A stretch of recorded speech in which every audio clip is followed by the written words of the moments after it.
Bismillahirrahmanirrahim. Assalamualaikum warahmatullahi wabarakatuh. Waalaikumsalam warahmatullahi wabarakatuh. Dan selamat pagi Bapak Ibu guru hebat. Pagi.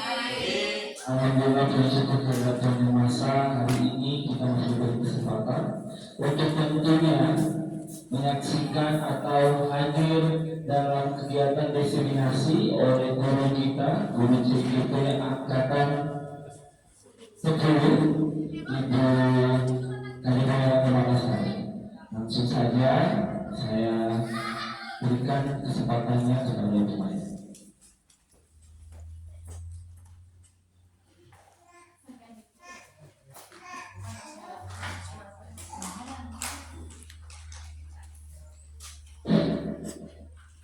Ya, terima kasih atas kesempatannya. Assalamualaikum warahmatullahi wabarakatuh. Selamat pagi Bapak Guru hebat. Terima kasih sudah hadir pada diseminasi kali ini. Ya, pertama-tama saya ucapkan puji syukur kepada Tuhan Yang Maha Esa karena pada pagi hari ini saya dan Bapak Guru hebat bisa diberikan kesempatan kesehatan untuk menghadiri diseminasi tentang penyebaran pemahaman budaya positif. Yang saya hormati Ibu Kepala SMP Negeri 3 Basidondo, yang saya hormati Bapak Ibu Guru hebat yang ada di SMP Negeri Basidondo. Oke Bapak Guru hebat, saya mulai saja ya. Tapi sebelum kita mulai, saya mau explain dulu Bapak Guru. Oke. Silakan berdiri dulu Bapak Ibu. Oke. Speaking kita hari ini adalah tentang penjumlahan. Jadi penjumlahannya gini. 1 ditambah 1. Mungkin Bapak Ibu tidak asing lagi mendengar speaking itu ya. 1 ditambah 1 sama dengan 2. Oke?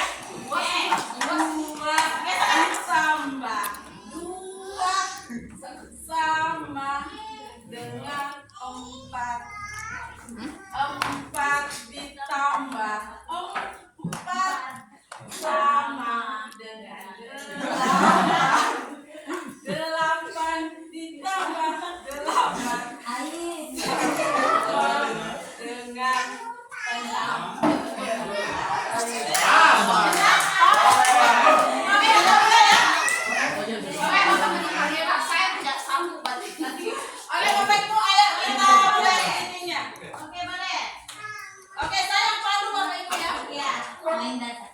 Ayo semuanya bergerak Bapak Ibu.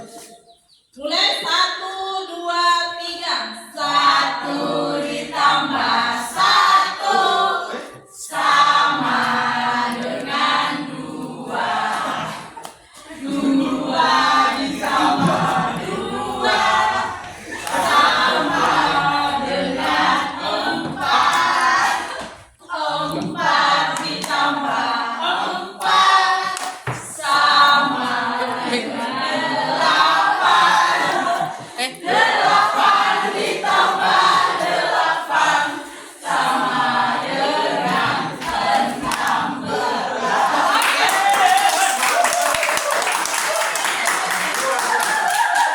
Oke, itu sedikit kita tentang penjumlahan. Oke, Pak, masih semangat Bapak Ibu? Masih. Oke, kalau gitu kita lanjut ya.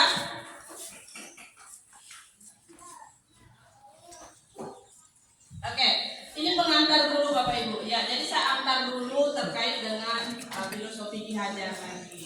Jadi untuk filosofi Ki Hajar saya tidak percaya Bapak Ibu tidak asing mendengar kata ini. Jadi konsep pendidikan menurut Ki Hajar Dewantara melibatkan pengakuan akan pentingnya budaya dan lingkungan positif Bapak Ibu. Bapak Ibu setuju nggak untuk lingkungan kita yang positif maka akan mempengaruhi pola pikir kita yang positif. Setuju ya? Nah, di sekolah yang menempatkan murid sebagai fokus utama. Jadi fokus utama kita untuk menciptakan budaya positif itu adalah murid. Nah, pendidikan bukan hanya transfer pengetahuan tetapi mencakup pembentukan karakter, pengembangan potensi setiap murid. Oleh karena itu, menciptakan budaya mendukung, inklusif, dan memberdayakan sekolah menjadi kunci untuk mewujudkan visi yang kita inginkan. Jadi kita berawal dari budaya positif yang ingin kita bangun. Fokus kita siapa? Fokus kita adalah murid. Ketika kita fokus kepada murid, maka kita akan berfokus bagaimana kita menciptakan atau mewujudkan visi yang kita inginkan. Bisa dipahami Bapak Ibu ya? Oke, saya lanjut lagi. Nah, konsep kunci budaya positif di sini ada 8. Jadi yang pertama, perubahan paradigma belajar. Yang pertama adalah perubahan paradigma belajar. Yang kedua kita akan melihat sisi positif itu sendiri. Kemudian nilai-nilai kebajikan, motivasi perilaku manusia, kebutuhan dasar manusia, posisi kontrol guru, kemudian keyakinan kelas, dan terakhir kita akan membahas bagaimana segitiga restitusi. Itu ya Bapak Ibu. Jadi ada 8 item yang akan kita bahas pada penyebaran pemahaman pada hari ini. Oke, saya lanjut. Yang pertama terkait dengan perubahan paradigma belajar. Bapak Ibu, kalau dahulu Bapak Ibu memiliki paradigma terkait dengan pembelajaran seperti apa? Siapa yang bisa? Kalau paradigma Ibu terkait pembelajaran seperti apa?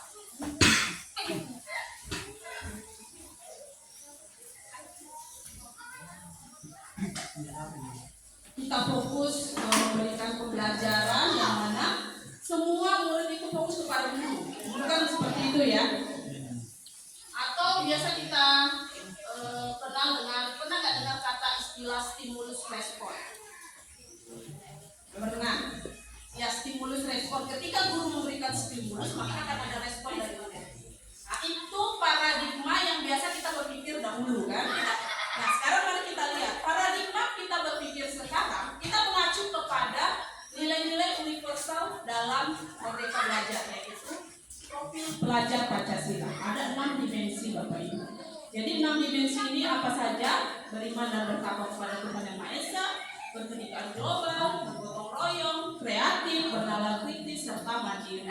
Nah, di sini pembelajaran dengan paradigma baru merupakan pembelajaran yang dirancang dengan prinsip pembelajaran berdiferensiasi.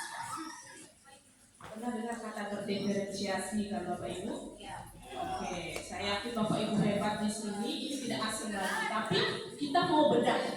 Sebenarnya diferensiasi ini seperti apa?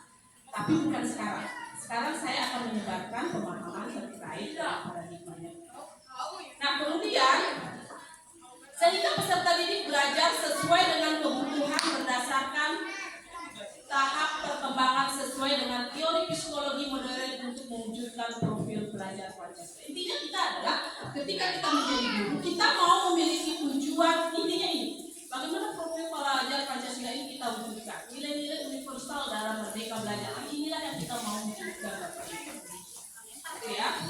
Nah, selanjutnya miskonsepsi tentang teori kontrol. Oke, bisa Bapak Ibu lihat. Nah, di sini Bapak Ibu, saya mau bertanya, apakah Bapak Ibu bisa mengendalikan murid untuk untuk melakukan sesuatu sesuai dengan keinginan kita? Tidak. Benar Bapak Ibu. Tapi kita terkadang terjadi miskontrol dari diri kita. Kita berpikir bahwa semua murid ini bisa kita kontrol. Kalaupun murid mau, itu atas kemauan kontrolnya dia. Jadi mulai sekarang paradigma kita ubah. Kita nggak bisa mengontrol murid, tapi kita bisanya apa? Menuntun. Ya.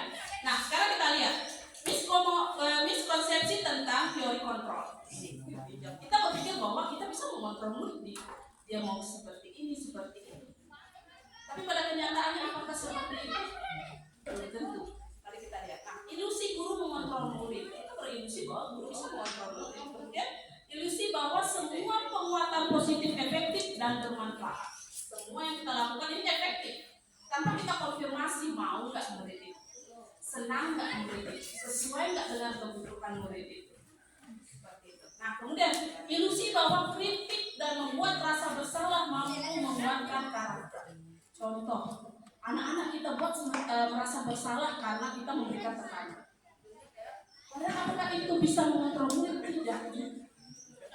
Jadi hati-hati Bapak Ibu, paradigma inilah yang kita mau ubah. Nah, ilusi bahwa orang dewasa berhak memaksa. Nah, mentang-mentang kita adalah sebagai guru, sebagai orang yang paling dewasa di sekolah, kita berpikir bahwa anak-anak ini bisa kita kendalikan seperti kita mengendalikan orang-orang di rumah atau anak-anaknya Bapak Ibu. Itu juga keliru Bapak Ibu. Oke, saya bisa lanjut? Oke.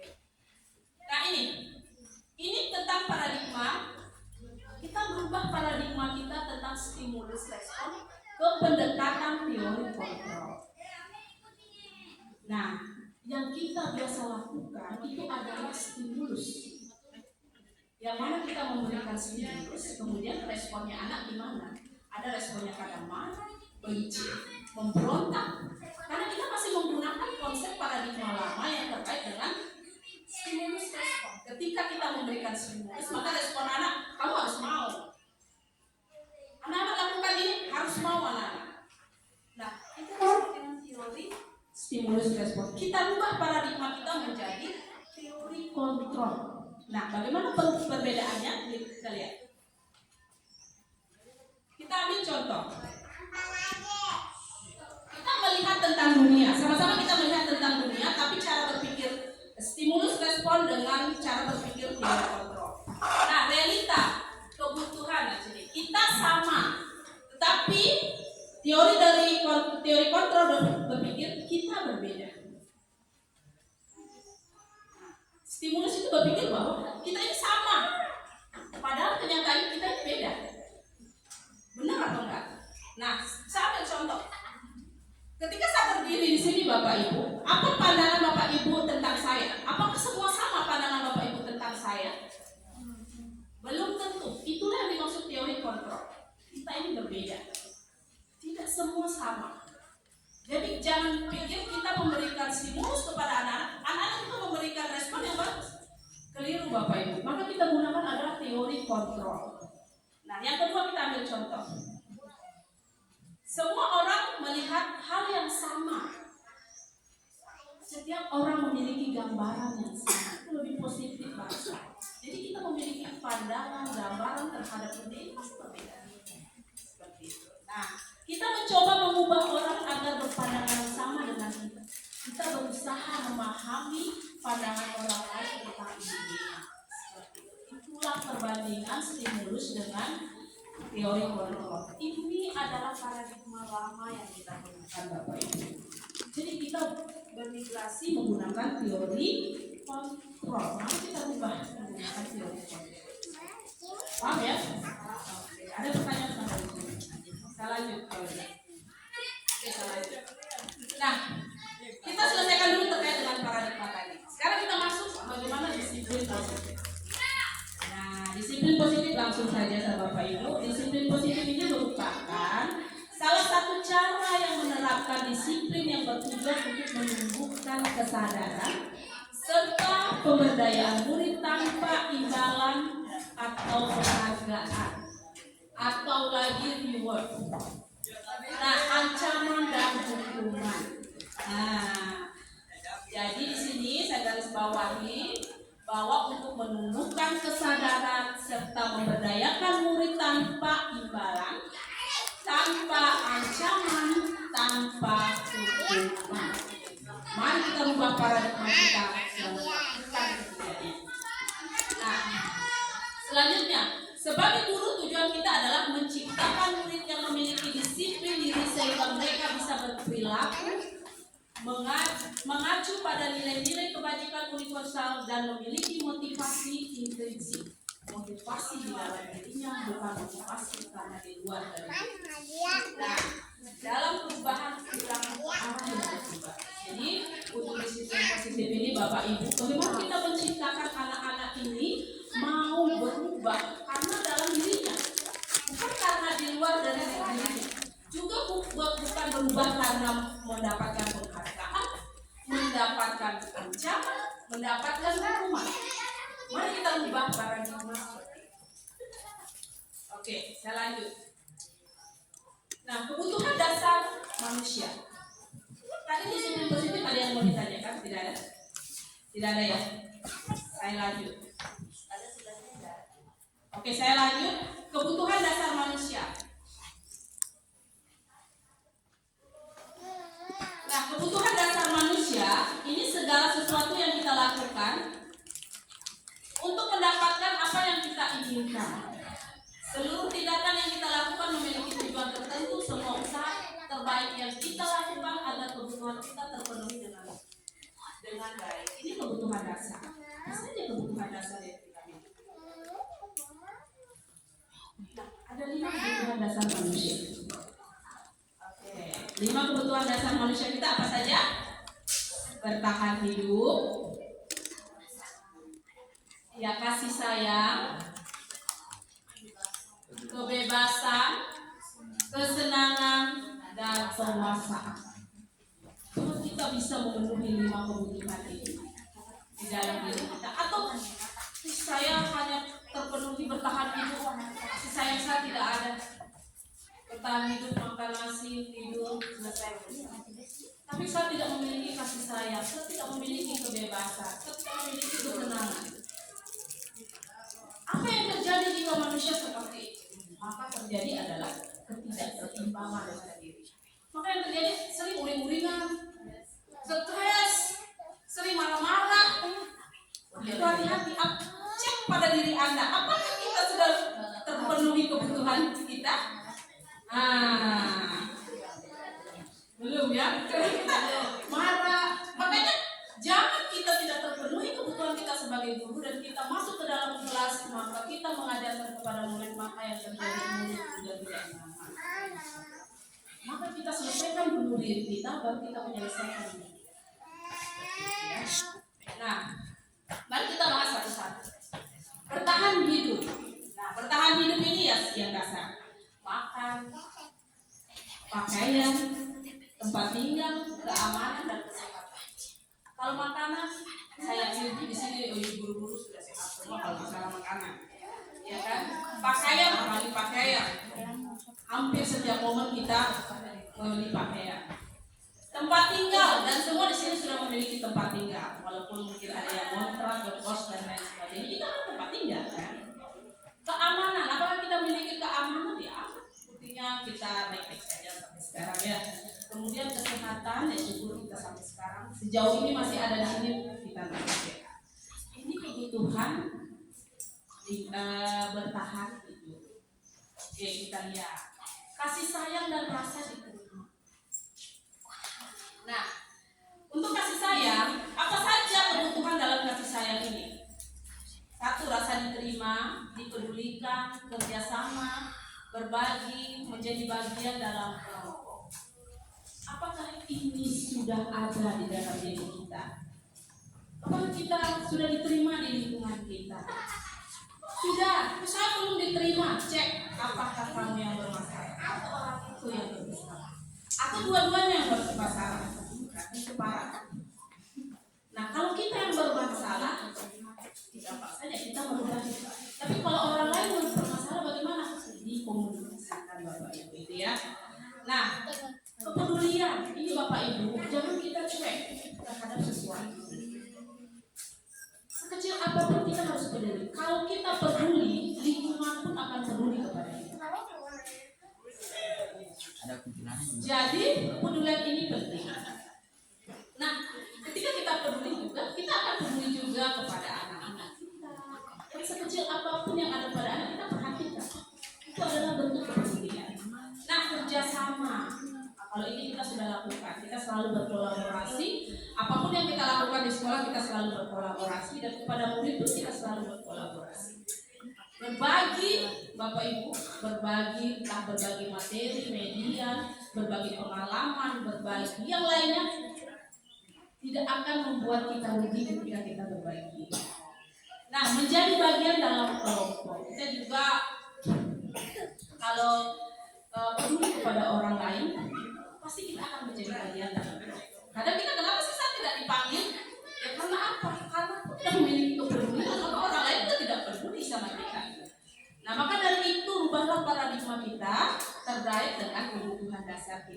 5 kebutuhan dasar terkait dengan kasih sayang dan rasa. Oke, kita bahas kebutuhan dasar yang ketiga, yaitu tentang kebebasan. Kebebasan yang di sini adalah apa sih yang harus kita miliki di dalam kebebasan ini? Mandiri, memiliki pilihan, mencoba hal baru, mampu mengendalikan arah diri. Kalau ini kebebasan ciptakan kepada diri kita. Siapa sih yang bisa memberikan kebebasan kepada diri kita? Ya kita sendiri.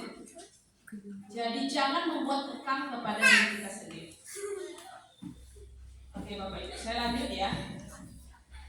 Nah, kesenangan Bapak Ibu ya. Kesenangan, oke. Apakah kita sudah tua masih mencari kesenangan? Ini kebutuhan dasar kita. Jadi kesenangan itu penting, tapi jangan juga terlalu kesenangan. Nah, itu yang terjadi bahaya. Jadi kesenangan bermain, humor, antusiasme, dan tertawa. Kalau ini Bapak Ibu saya tidak ragukan kalau di sekolah ini kita selalu senang.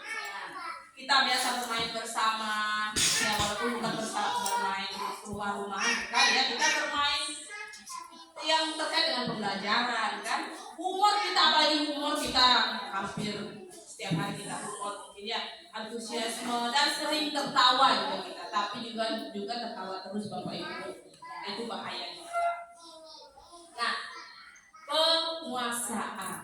Nah, untuk penguasaan Bapak Ibu, kebutuhan dasar kita yang terakhir adalah penguasaan. Apa saja dalam penguasaan ini? Harga diri Bapak Ibu. Harga diri itu penting. Kemudian keinginan untuk dianggap, memimpin, berprestasi, diakui dan didengar. Ini yang kita wujudkan dan kita harapkan kita bisa memiliki kebutuhan dasar. Apakah kebutuhan dasar ini akan berpengaruh terhadap kita mengajar? Sangat berpengaruh. Apakah kebutuhan dasar ini juga harus dimiliki murid? Sangat harus dimiliki murid. Ketika guru dan murid memiliki kebutuhan dasar yang sama, maka akan terjadi adalah lingkungan yang positif di dalam sekolah. Jika satu saja kita tidak memiliki, maka akan terjadi adalah lingkungan yang kurang baik. Lingkungan yang kurang baik kita ubah sekarang menjadi lingkungan yang positif. Oke, ada pertanyaan dari Bapak Ibu? Mengenai disiplin positif. Ya, disiplin positif.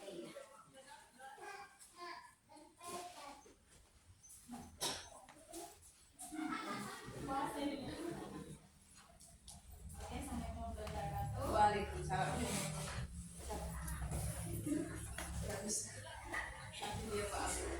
Ayo silakan. Terima kasih untuk kesempatannya. Ada satu yang menjadi pertanyaan saya. Bagaimana cara terbaik untuk menumbuhkan kesadaran serta memberdayakan murid tanpa harus memanfaatkan warning mereka dihilangkan?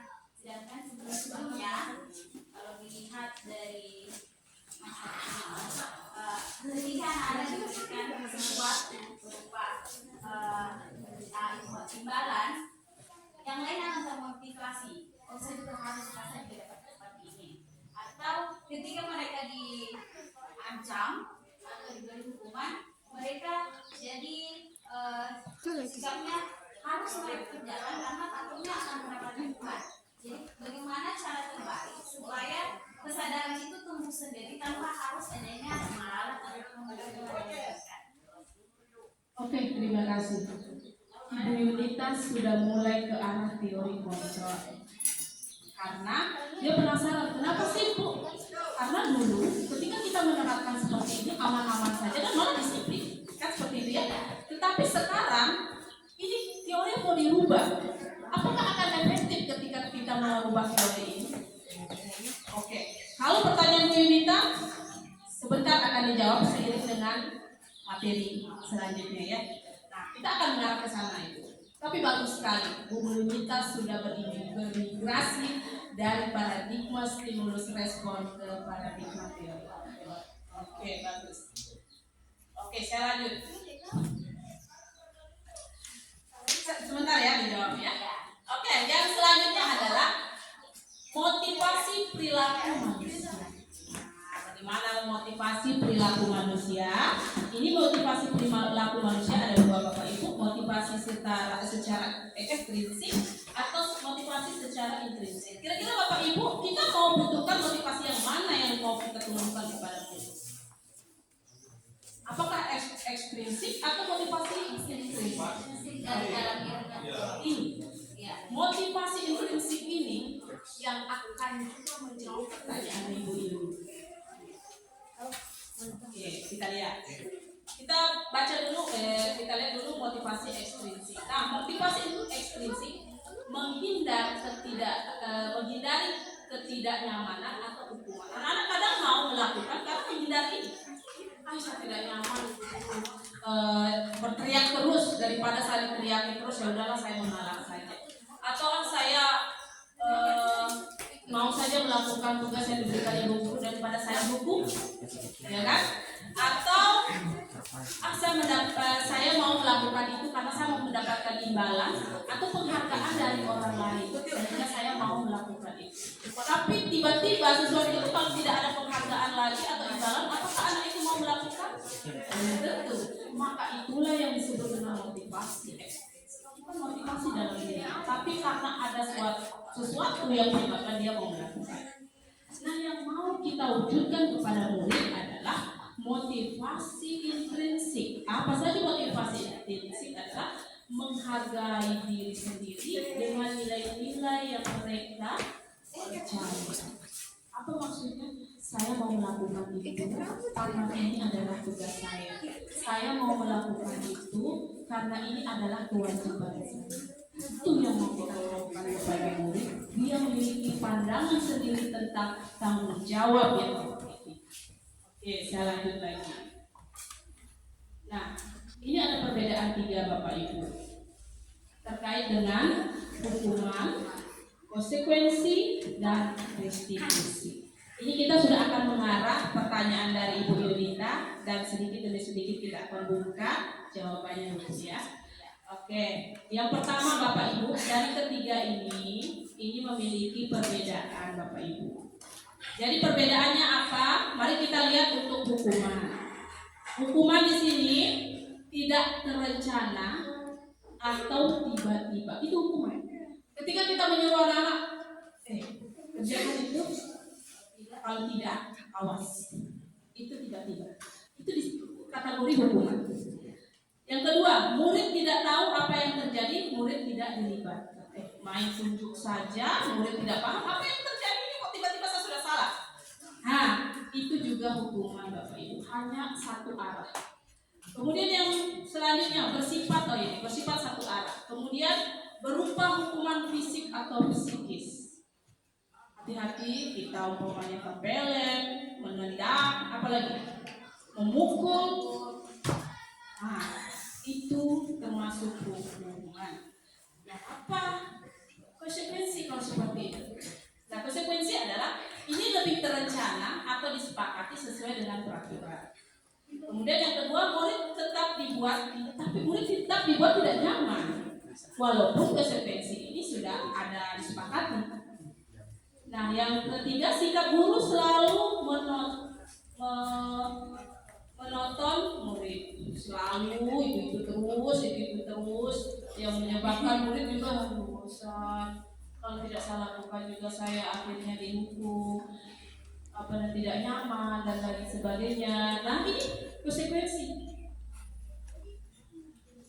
Yang dua ini kita harus hindari. Nah, apa yang harus kita tumbuhkan pada diri kita? Nah, restitusi. Ya, ini apakah asing Bapak Ibu mendengar kata restitusi? Asing nggak mendengar kata restitusi? Atau sudah familiar dengan kata-kata ini? Sudah. Oke, kalau sudah menurut Pak Said gimana Pak?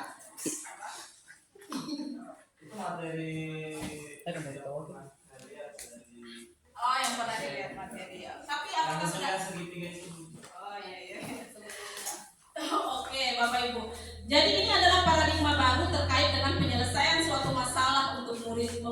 melaksanakan restitusi. Apa itu restitusi? Sekarang kita lihat. Proses menciptakan kondisi bagi murid untuk memperbaiki kesalahan. Jadi untuk memperbaiki kesalahan tidak perlu dengan cara menghukum, mengancam, apalagi mau yang lainnya. Ya. Jadi kita harus menciptakan kondisi bagi murid untuk memperbaiki kesalahannya. Ketika anak itu kita buat senyaman mungkin dan kita buat anak itu mau menyelesaikan permasalahannya sendiri dengan tuntunan kita. Itu restitusi. Nah, kemudian proses kolaborasi yang mengajarkan murid untuk mencari solusi sendiri. Biarkan dia mencari solusi sendiri, apa yang menjadi kesalahannya. Tapi jangan juga dibiarkan saja Bapak Ibu. Contoh, umpamanya si Ami Lutfio melakukan kesalahan, dibiarkan aja biar dia cari solusinya sendiri sampai tidak juga seperti itu. Jadi tetap guru mendampingi untuk mendapatkan solusi atas kesalahannya, ya. Oke. Kita lihat 5 posisi kontrol guru: penghukum, pembuat rasa bersalah, teman, pemantau, atau manajer. Ini adalah 5 posisi kontrol yang harus dimiliki guru dan yang mana harus diterapkan guru. Bapak Ibu apakah pernah menghukum? Tidak pernah.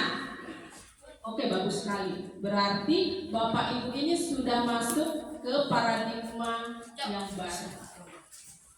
Apakah Bapak Ibu pernah membuat anak-anak merasa bersalah? Pernah. Apakah Bapak Ibu pernah menjadi teman untuk guru? Sering. Apakah Bapak Ibu pernah menjadi pemantau untuk murid? Pernah. Apakah Bapak Ibu pernah menjadi manajer untuk murid? Pernah. Kelima ini kira-kira Bapak Ibu yang mana yang paling baik untuk kita terapkan dalam mengontrol murid? Manajer. Oke. Kenapa yang lainnya tidak disarankan? Oke, kita lihat satu-satu ya Bapak Ibu. Contoh kasus.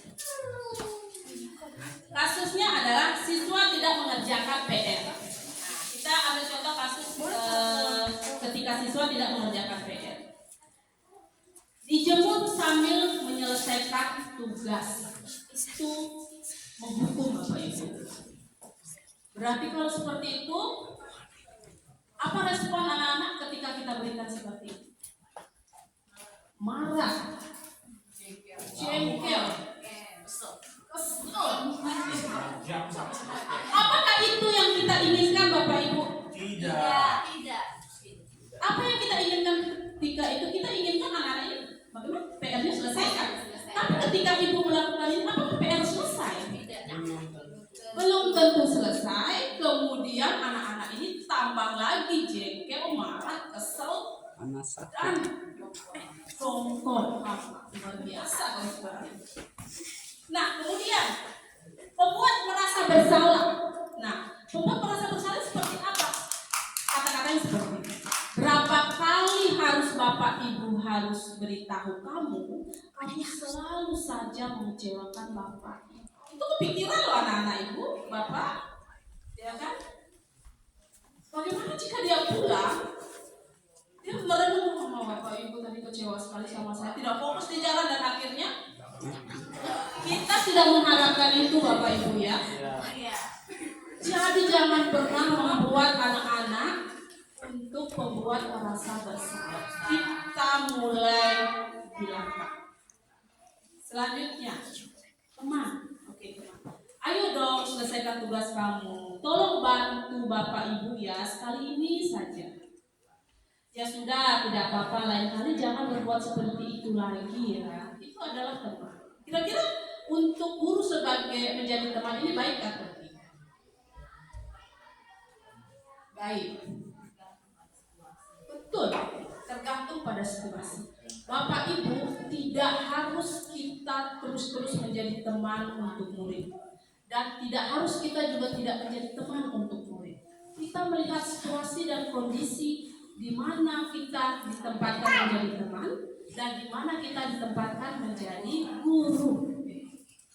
Jadi jangan di kelas kita sudah berpikir, kita teman. Maka yang terjadi apa? Tidak keseimbangan antara murid dan guru. Yang terjadi adalah pembelajaran tidak atau guru juga, teman juga. Mulai kita tempatkan diri kita sebagai guru, di mana menjadi teman, di mana menjadi guru. Oke, selanjutnya pemantau. Berapa kali harus Bapak Ibu harus beritahu kamu selalu saja mengecewakan Bapak Ibu.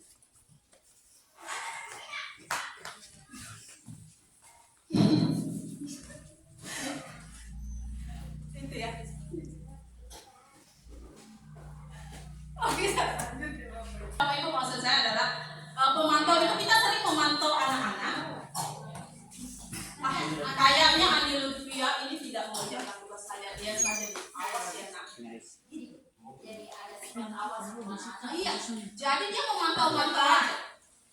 Jadi kita juga hindari sebagai pemantau, gitu ya. Jadi kayaknya dia ini seperti ini. Nanti pada suatu saat tiba, saya akan melakukan sesuatu. Itu pemantau juga. Oh, ada nih datanya. Datanya dia ini sering terlambat, bla bla bla, tidak mengerjakan PR, nanti awas. Itu juga pemantau. Hati-hati. Jadi mulai kita hindari. Nah, apa yang harus paling ideal yang dilakukan oleh guru adalah manajer. Ya, apa itu manajer? Nah, pertanyaan seperti itu. Apakah kamu tahu kesalahan kamu? Apa respon anak ketika kita bertanya seperti itu? Tahu. Kita gali lagi sejauh mana yang kamu tahu tentang kesalahan.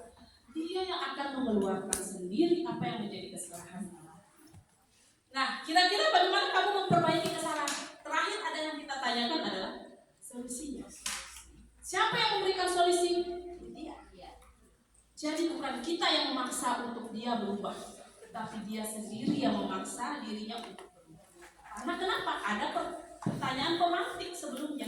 Apakah kamu tahu kesalahan kamu? Oke. Bisa Bapak Ibu ya? Bisa. Mari kita rubah paradigma kita dari stimulus respon menjadi teori kontrol. Ya. Oke, coba kita tes. Posisi di manakah aku? Saya kecewa sekali dengan kamu. Kira-kira posisi kontrol ini Salah. kamu tidak pernah benar melakukannya.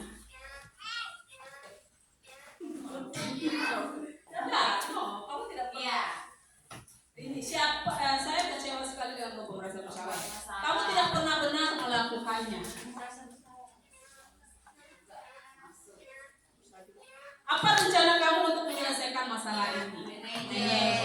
Oke. Ayolah lakukan demi Bapak Ibu. Kamu tidak akan pernah mendapatkan nilai jika tidak mengerjakan tugas. Ini sama dengan hukuman karena dia justice. Iya. Bapak Ibu sudah lulus. Akan materi. Oke, nanti kita ubah paradigma kita Bapak Ibu ya. Terkait 5 teori. Untuk 5 teori kontrol itu bagaimana agar tidak terjadi kepada anak-anak, baik menghukum, pemantau, yang lainnya. Kita buat keyakinan keras Bapak Ibu. Solusinya ada kesepakatan yang kita akan buat. Nah, mengapa keyakinan kelas? Mengapa bukan peraturan kelas? Ayo, siapa yang bisa menjawab? Kenapa Ibu? Kita harus membuat keyakinan kelas, bukan peraturan kelas. Supaya dalam kelas itu anak-anak yang mungkin saya yakin melaksanakan. Sedangkan dalam peraturan bahkan ada perubahan kemarin aturan itu dilanggar. Oh gitu ya. Oke, jadi kenapa seperti itu Bapak Ibu? Kalau keyakinan kelas ada kesepakatan antara guru dan murid. Kalau peraturan kelas itu hanya satu arah. Jadi hanya kepada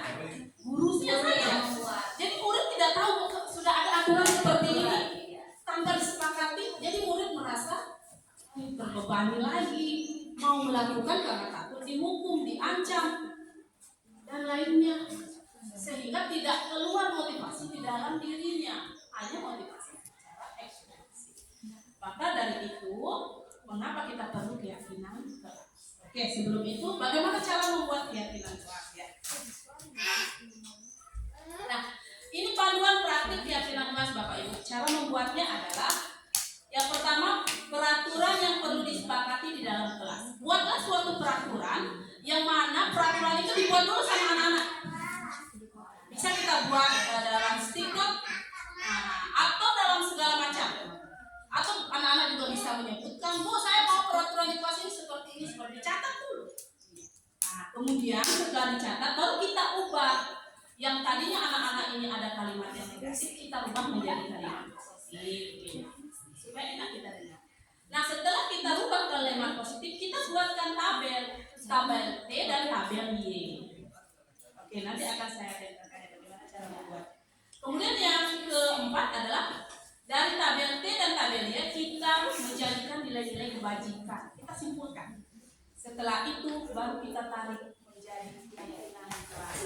Oke, saya beri waktu. Ya.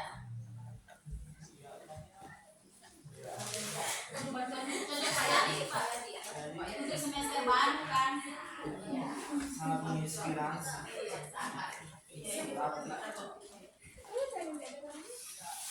Pojok Pak, pojok.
Tolong perhatikan dulu bagaimana cara kita membuat keyakinan kelas.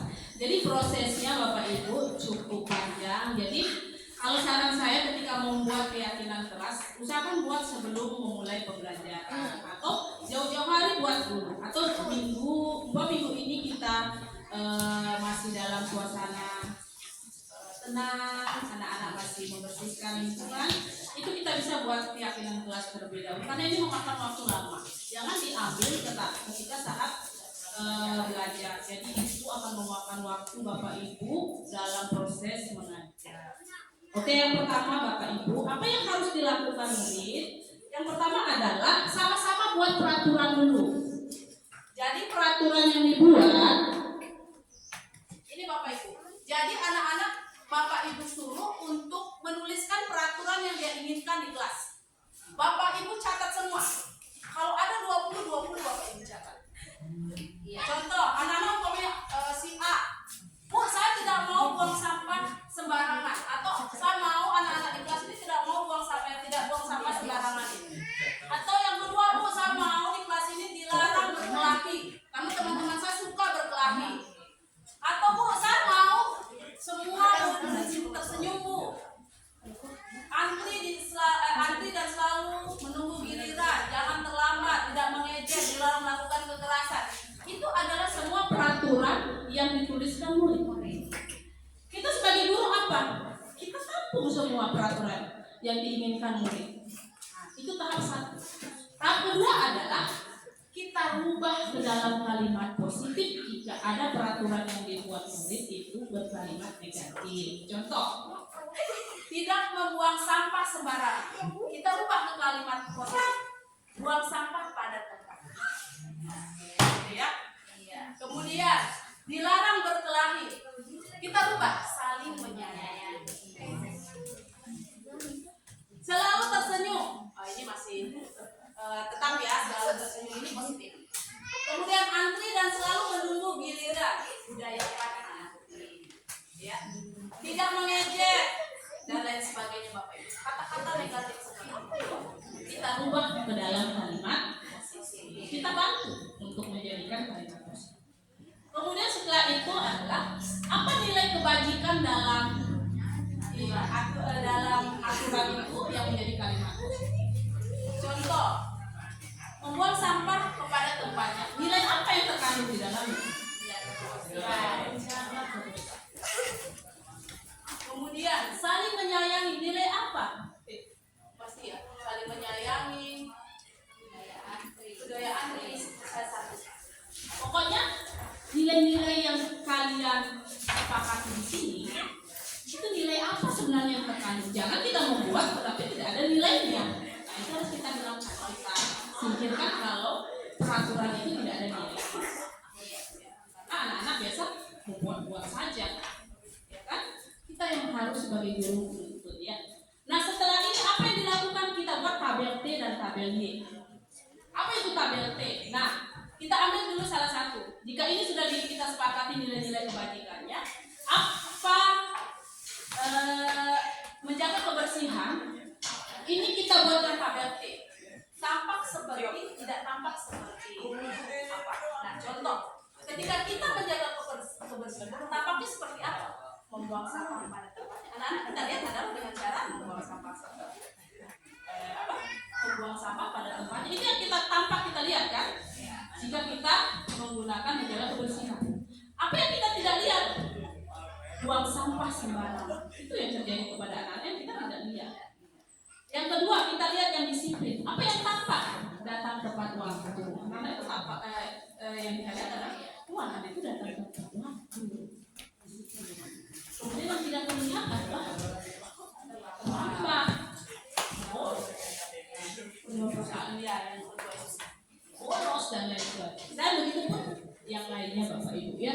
Nah, selanjutnya kita lihat selain tabel T, kita buatkan tabel Y. Tabel Y itu ada 3 yang kita fokuskan Bapak Ibu, yang terdengar, terlihat, dan berperilaku.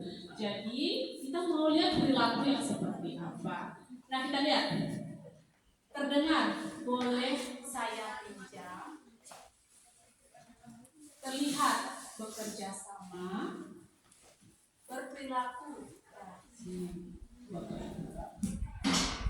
nah, ketika ini kita sudah rancang, jadi kalau Bapak Ibu mungkin rancang lebih rapi, mungkin akan tertipu. Nah, kalau ini kita sudah rancang menggunakan panduan seperti ini, maka Bapak Ibu akan membuat kesepakatan atau keyakinan kelas bersama murid dengan melihat semua ini Bapak Ibu simpulkan menjadi keyakinan. Siapa yang menyimpulkan? Bapak Ibu yang menuntut ya. Jadi jangan murid yang sendiri. Jadi Bapak Ibu tetap menuntut. Apa akhirnya yang menjadi tuntunan di sini? Menjaga kebersihan, kita buat kesehatan yang jadi fokus. Jadi kalau sehat berarti menjaga kebersihan, tidak membuang sampah, itu. Kemudian kedisiplinan, anak-anak tidak bolos, datang tepat waktu, saling menghargai, tidak menerobos antrian, apalagi. Kadang-kadang anak-anak, Bu saya dulu Bu, nilai dulu saya Bu. Ya, sampai itu. Kemudian apalagi saling menghormati, dan yang terakhir itu yang kita buat dalam kesempatan. Jadi Bapak Ibu, apa yang harus kita lakukan? Jangan lagi peraturan kelas, tetapi kesepakatan atau keyakinan. Oke ya, bisa Bapak Ibu ya. Ya, mari kita ubah paradigma kita untuk membuat keyakinan kelas di semester berikutnya. Oke, saya lanjut. Nah, materi terakhir kita adalah segitiga restitusi. Tadi penghubung tadi, konsekuensi dengan restitusi. Nah, apa ini restitusi? Restitusi ini merupakan proses dialog yang dijalankan oleh guru bertanggung jawab. Oke. Untuk restitusi ini ada 3 Bapak Ibu, coba dulu perhatikan. Yang pertama ini adalah stabilkan identitas, validasi tindakan yang salah, kemudian yang terakhir adalah menanyakan keyakinan. Oke, Bapak Ibu, untuk menyelesaikan masalah kepada murid, nah ini pertanyaan Ibu Yunita tadi ya. Untuk menyelesaikan permasalahan kepada murid, kita gunakan segitiga restitusi Bapak Ibu. Jadi apa yang harus dilakukan pertama? Stabilkan dulu anak ini Bapak Ibu. Jadi jangan langsung eksekusinya, jangan. Kita tanya dulu, contoh, Adi Lutfia, tadi Ibu dengar kamu berkelahi ya dengan si Saiful. Pasti akan dijawab si Adi Lutfia. Lalu kita tanyakan, kenapa kamu bisa berkelahi? Jadi jangan kita menyimpulkan, umpamanya datang murid, Bu, Adi Lutfia berkelahi dengan Saiful, Bu, gara-gara Adi Lutfia menonjok Saiful. Kita tidak tahu apa permasalahan, kita langsung menghukum Adi Lutfia. Kita stabilkan dulu Bapak Ibu. Kita panggil dulu. Kita stabilkan identitas Bapak Ibu. Oke, yang selanjutnya. Setelah kita stabilkan, kita validasi tindakan yang salah. Tanyakan, kamu tahu nggak yang kamu lakukan itu kira-kira itu salah atau benar? Kita tanyakan, kita validasi dulu. Kalau anak ini, Bapak Ibu, Bu, bagaimana kalau anak ini ternyata mengakunya dia tidak salah? Kita kembali lagi Bapak Ibu, kita stabilkan identitas. Itu ya. Paham nggak maksudnya Bapak Ibu? Jadi ini Bapak Ibu, ketika penstabilan identitas ini sudah selesai, kita baru bisa lanjut validasi. Tapi ketika kita validasi, anak ini tidak mau mengakui dan dia merasa saya benar, Bu. Saya tidak melakukan hal itu, Bu. Posisinya anak ini dia tidak merasa dirinya bersalah.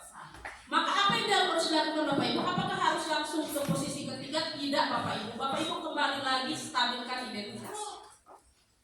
Berarti Bapak Ibu dengan menstabilkan identitasnya masih ada yang kurang. Nah, setelah ini selesai, baru kita terakhir. Kita tanyakan keyakinan kelas A ini. Kita tanyakan, ada nggak peraturan atau keyakinan kelas yang kita sepakati? Kira-kira melanggar nggak? Ya Bu, saya melanggar. Setelah itu apa yang kamu mau lakukan? Saya mau merubah si Bapak Ibu. Jadi dia mau menyelesaikan di dalam permasalahannya karena gitu. Oke, nah ini pertanyaan untuk menstabilkan Bapak Ibu. Tapi berdasarkan prinsip berbuat kesalahan adalah bagian dalam proses pembelajaran Bapak Ibu ya. Jangan kita menjudge anak-anak itu langsung sesuatu yang tidak baik ya. Tapi kita harus berpikirnya itu adalah bagian dari proses pembelajaran untuk anak-anak atau murid. Nah, contoh pertanyaannya, berbuat salah itu wajar. Kan? Kita pancing seperti itu. Kemudian tidak ada manusia yang sempurna. Nah, sudah bebek itu kasih begitu. Nah, Bapak Ibu juga pernah melakukan itu ya. Kalau kita memang pernah ya. Kalau kita tidak pernah ya juga jangan bilang. Bapak Ibu juga dulu mukul-mukul, nah juga jangan seperti itu. Ya itu kita stop dulu, kita tarik juga untuk kasus-kasusnya. Nah, Bapak Ibu tidak mau mencari siapa yang salah, tetapi Bapak Ibu ingin mencari solusi dari permasalahan. Oke, itu adalah menstabilkan identitas. Kemudian yang kedua, validasi tindakan yang salah. Nah, kita melihat prinsip apa? Setiap sesuatu memenuhi kebutuhan tertentu. Jadi ini yang kita punya prinsip, jadi Bapak Ibu. Jadi untuk validasi tindakan, nah, ini bentuk pertanyaan. Kamu pasti punya alasan mengapa melakukan hal ini. Itu validasi. Kemudian, padahal kamu bisa melakukan hal lebih buruk dari ini ya, atau lebih baik dari ini ya. Seperti itu. Kamu patut bangga telah melindungi suatu penting buat kamu. Kemudian kamu melakukan karena mempertahankan sesuatu yang penting bagimu. Itu validasi. Nah, yang terakhir adalah menanyakan keyakinan. Jadi prinsip kita adalah bahwa pada dasarnya kita memotivasi secara intensif. Kita berpikir seperti itu Bapak Ibu. Jadi pertanyaannya, apa nilai-nilai apa yang telah disepakati bersama? Seperti apa gambaran kelas yang ideal menurut kamu? Kamu ingin menjadi orang yang seperti apa? Itu untuk menanyakan. Oke Bapak Ibu, selesai untuk pemahaman disiplin positif kita. Jadi untuk pertanyaan Ibu Yunita, apakah sudah terjawab tadi? Apakah dengan hukuman, apa dengan ancaman itu adalah, kalau dulu Bu, itu efektif dulu. Itu zaman yang memang kita butuh itu, karena kita masih lingkungan yang betul-betul fisik yang harus kita. Iya, benar. Tapi kalau sekarang kita berpikir pola pikir, kita tidak bagus menggunakan pola pikir lama, stimulus respon. Maka kita gunakan adalah teori kontrol. Oke, itu ya Bapak Ibu. Mungkin ada yang pertanyaan lagi Bapak Ibu terkait dengan pemahaman kita terkait disiplin positif, apakah keyakinan kelas, restitusi, teori kontrol, dan lain sebagainya. Tidak ada? Kalau tidak ada, berarti sudah paham. Oke, kalau tidak ada, saya mau mengajak Bapak Ibu, mau nggak kita merubah paradigma lama kita menjadi paradigma baru, Bapak Ibu? Mau. Oke. Dengan cara apa kita merubah paradigma baru kita? Adalah kita melihat posisi kontrol pada diri kita, Bapak Ibu ya, dengan menggunakan teori kontrol. Dengan teori kontrol, maka murid juga akan nyaman, ya kan? Kemudian tidak tertekan. Oke, kita stop hukuman kepada murid. Dengan cara apa kita melakukan itu? Buatlah keyakinan kelas Bapak Ibu terlebih dahulu. Setelah keyakinan kelas, jika ada sesuatu yang dilakukan kesalahan kepada murid, kita restitusi, jangan langsung menghukum, ya? Oke, itu saja mungkin materi dari saya. Karena tidak ada pertanyaan, mungkin Bapak Ibu sudah paham dengan materi saya. Saya sangat berterima kasih Bapak Ibu sudah mau merubah diri Bapak Ibu ke arah paradigma yang baru. Oke, kalau tidak ada pertanyaan, saya akhiri dengan ucapan Assalamualaikum warahmatullahi wabarakatuh dan selamat pagi.